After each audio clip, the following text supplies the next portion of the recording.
This is the visual that defines a collapsing presidency. If you walk past 1600 Pennsylvania Avenue this morning, you won't see the stately symbol of American democracy. You will see a disaster zone. You will see a massive mud-filled crater where the historic East Wing used to stand. You will see silent yellow cranes towering over the executive mansion like vultures. And for the first time in 6 months, you will hear something terrifyingly quiet: silence. As of 8 a.m. this morning, Monday, January 26, 2026, all construction on President Trump's controversial $400 million Grand Ballroom has been ordered to an immediate, indefinite halt. The ballroom from hell, as preservationists have called it, is dead in the water. A federal judge, an appointee of Ronald Reagan, no less, has just issued a blistering 40-page injunction that doesn't just stop the work, it accuses the administration of willful deception, statutory vandalism, and gross fiscal negligence. President Trump, already reeling from the Davos disaster, the Japan bond crash, and the seizure of his New York properties, has just been blindsided in his own backyard. He woke up this morning expecting to see concrete being poured for his monument. Instead, he woke up to a federal marshal taping a cease and desist order to the White House construction fence. The official reason? The money is gone. The private donations that were supposed to fund this massive vanity project have evaporated in the wake of the Japan financial crisis. And without the cash, the judge has ruled that the President of the United States is effectively squatting on public land, destroying national heritage with an unfunded mandate. In this deep dive special report, we are going to walk you through the stunning court order that just dropped. We are going to show you how the East Wing demolition has turned into a political suicide pact. We are going to expose the phantom donors who fled the moment the markets cracked. And we are going to explain why this stopped construction site is the perfect metaphor for a second term that has completely run out of road. The king wanted a castle. He ended up with a hole in the ground. To understand the severity of this ruling and why Washington is in a state of absolute shock this morning, we have to rewind to late 2025. Fresh off his inauguration, President Trump announced the most ambitious and destructive renovation in White House history. He argued that the traditional East Room was too small, too ugly, and embarrassing for hosting world leaders. He famously called the existing facilities third world in a leaked memo to his chief of staff. His solution was the Grand Ballroom, a proposed 90,000 square foot extension that would rival the palaces of Europe. He wanted gold leaf detailing. He wanted 30-foot ceilings. He wanted a dedicated victory balcony facing the Treasury Department. The price tag was astronomical, $400 million.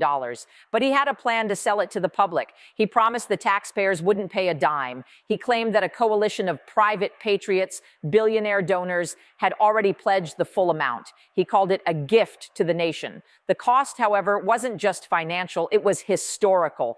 To build this monstrosity, the administration argued they needed to demolish the existing East Wing. This meant the destruction of the family theater, the dismantling of the First Lady's offices, and the excavation of the historic gardens. Preservationists screamed. The National Trust for Historic Preservation sued immediately. They argued, you cannot tear down a UNESCO-adjacent site just because you want a bigger dance floor. They argued that the White House belongs to the people, not the temporary occupant. But Trump bulldozed them, literally. In December, his Department of Justice utilized a loophole. They argued that the project was a matter of national security, claiming the new structure would include a secure, state-of-the-art underground bunker to replace the aging PEOC, Presidential Emergency Operations Center. Judge Richard Leon, the federal judge overseeing the initial challenge, was skeptical. But faced with the national security card, he allowed the demolition to proceed under strict conditions. The East Wing came down in weeks. It was a shocking sight, wrecking balls hitting the White House complex, dust covering the Rose Garden. It was visceral, but the deal was simple. You can dig the hole, but you cannot pour a single ounce of concrete for the new structure until the money is in the bank and the design is approved by the National Capital Planning Commission. Trump gambled. He tore it down, assuming the money and the permits would follow. He assumed he could bully the donors and the regulators. He assumed wrong. This morning, Judge Leon returned to the bench, and according to everyone in the courtroom, he was furious. We have the court transcript released minutes ago. It reads less like a legal opinion and more like an indictment of the entire administration. The judge slammed the Department of Justice lawyers for what he called a bait and switch of monumental proportions. Here is the core of the ruling. The administration admitted in a closed-door sealed filing on Friday night that the private funding for the ballroom is currently missing. The pledge of $400 million was based on non-binding commitments from major donors, hedge fund managers, real estate moguls, and casino tycoons, the usual suspects of the MAGA donor class. But remember what happened this week? The Japan bond crash, the asset seizure in New York, the Davos walkout. Those donors, they are currently facing margin calls. They are watching their portfolios bleed red ink. When the Treasury Department called to collect the actual cash for the ballroom fund on Friday, the donors ghosted. One major donor, reportedly a Las Vegas casino magnate who had pledged $50 million, formally withdrew his pledge on Saturday night, citing market volatility and fiduciary responsibility to shareholders. Judge Leon's ruling was brutal. He wrote, "The executive branch has demolished a historic federal structure on the promise of replacement funds that do not exist. This court will not allow the People's House to be turned into an abandoned construction site fueled by phantom capital and broken promises." He ordered an immediate stop work order. He ordered the General Services Administration, GSA, to provide a plan to restore the site, meaning fill in the hole if funding is not secured within 30 days. Think about the implications of that order. The President of the United States might be forced by a federal judge to fill in the hole he dug, leaving the White House smaller, uglier, and less functional than when he found it. He will be the president who destroyed the East Wing and left a patch of grass in its place. But the ruling gets worse. The national security excuse, the shield Trump used to start the demolition, fell apart in spectacular fashion. For months, the White House claimed this ballroom was necessary for continuity of government. They claimed the basement would house a new situation room that would be impenetrable. In today's hearing, the judge unsealed a classified report from the Secret Service that the administration tried to hide. It turns out the Secret Service opposed the project. The report states that the massive construction zone has created a critical security vulnerability on the east side of the complex. The open pit exposes the foundations of the residence to drone attacks, acoustic surveillance, and tunneling risks. The Secret Service explicitly stated that the design of the glass-walled ballroom was a nightmare to protect. They called it a sniper's paradise and a surveillance magnet. The judge caught the administration in a lie. They used national security as a pretext to bypass historic preservation laws, when in reality, the project hurt national security. This destroys the legal defense for the project. It means the ballroom is not a government necessity. It is a vanity project. And under the Antiquities Act and the National Historic Preservation Act, you cannot destroy national monuments for vanity. The media is already calling it the ballroom from hell because it has effectively trapped the president in a legal and political inferno. Let's talk about the optics. Politics is optics. And these optics are devastating.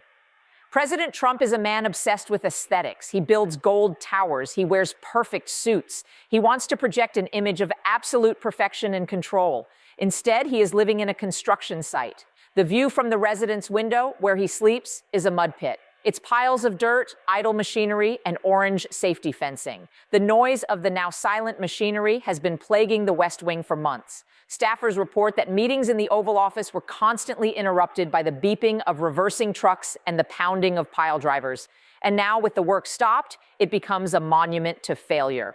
Every time a foreign leader visits, they have to be driven past the Trump crater. When the Prime Minister of the UK visits next month, their motorcade will drive past a hole in the ground covered in blue tarps.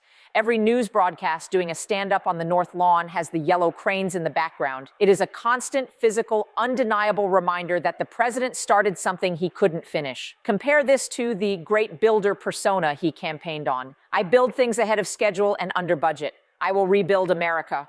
This project is behind schedule. It is over budget. It is unfunded. And now it is illegal. It connects perfectly to the asset seizure narrative we discussed yesterday. He can't pay for his building in New York. He can't pay for his ballroom in D.C. The theme is insolvency. Why did the donors really pull out? It wasn't just the stock market crash, though that provided the excuse. It was the toxic brand. After the Davos disaster, where the president was openly laughed at by the world, putting your name on a Trump ballroom became a liability. Imagine being the CEO of a Fortune 500 company or a major hedge fund. Do you want your name engraved in marble on a ballroom that is being sued by every preservation group in America? Do you want to be associated with an administration that is seizing private property in Greenland and getting its own property seized in New York? The prestige of the project turned into poison. The donors realized that this ballroom might never be finished. Or worse, the next president, who, according to the wipeout polls, is likely to be a Democrat, might tear it down the moment they take office. Nobody wants to pay $50 million for a building that gets demolished in 2029. It's a bad investment. So they used the Japan crash as an excuse to flee. They looked at the volatility, they looked at the subpoenas coming from the judge, and they decided to close their checkbooks. And Trump is left holding the bag, or rather holding the shovel. There is also a legal angle here for the donors. The judge hinted in his ruling that if the funds were promised but not delivered, the donors might be subject to fraud on the court investigations if they signed affidavits claiming the money was secure. The donors are lawyering up. They are distancing themselves from the White House at record speed. The Trump donor class is fracturing. The Democrats are already weaponizing this, and they aren't holding back. House Minority Leader Hakeem Jeffries released a statement minutes after the ruling. He tore down the East Wing. He tore down the economy. He tore down our alliances. Now he stands in the mud of his own making. He is the demolition in chief. It is a powerful, visceral metaphor. The East Wing contained history. It contained the spirit of past first ladies: Jackie Kennedy, Nancy Reagan, Michelle Obama. By destroying it for a ballroom, Trump played into the barbarian stereotype. And by failing to rebuild it, he plays into the incompetent stereotype. The poll numbers from the Wipeout survey are being updated as we speak. Independents are disgusted by the waste. Focus groups are saying things like, why is he building a $400 million ballroom when gas is $6 a gallon? He cares more about his parties than my grocery bill. The contrast between his luxury obsession and the voters' economic pain is lethal. It reinforces the let them eat cake narrative. And the Republican senators, they are quietly furious. They have to defend this. They have to go on TV and explain why the White House looks like a strip mine. Senator Mitt Romney, or his ideological successor in the Senate moderate wing, was quoted on background saying, "This is what happens when you govern by whim, not by law. We warned him not to touch the East Wing. Now we all look like vandals." There is talk of a Senate inquiry. The Senate Committee on Public Works might call the GSA administrator to testify. They want to know who authorized the demolition without the funds in the bank. If that hearing happens, it will be a televised disaster for the administration. So what happens next? The judge gave them 30 days. Find $400 million in cash or fill in the hole. Can Trump find the money? Maybe. He could try to divert funds from the military, like he did with the border wall in his first term, but the judge anticipated that. The order specifically bars the use of appropriated funds without congressional approval. And with the wipeout looming, Congress isn't giving him a dime. He could try to get a foreign government to pay for it. The Saudi ballroom, imagine the scandal, a foreign power paying for an addition to the White House. It would be impeachable instantly. It violates the emoluments clause in the most direct way possible. So the most likely scenario is the most humiliating one. The GSA hires a contractor to pour dirt back into the hole. They plant some grass. They restore the exterior wall of the residence. And the Trump ballroom becomes a phantom limb of history. This is the nightmare scenario for a man who wants to leave a physical legacy. He wanted to leave a palace. He is leaving a patch of fresh sod where a historic building used to be. It is a symbol of a presidency that promised greatness and delivered destruction. Let's contextualize what was lost. The East Wing wasn't just offices. It was built during World War II under FDR to hide the construction of the underground bunker, the PEOC.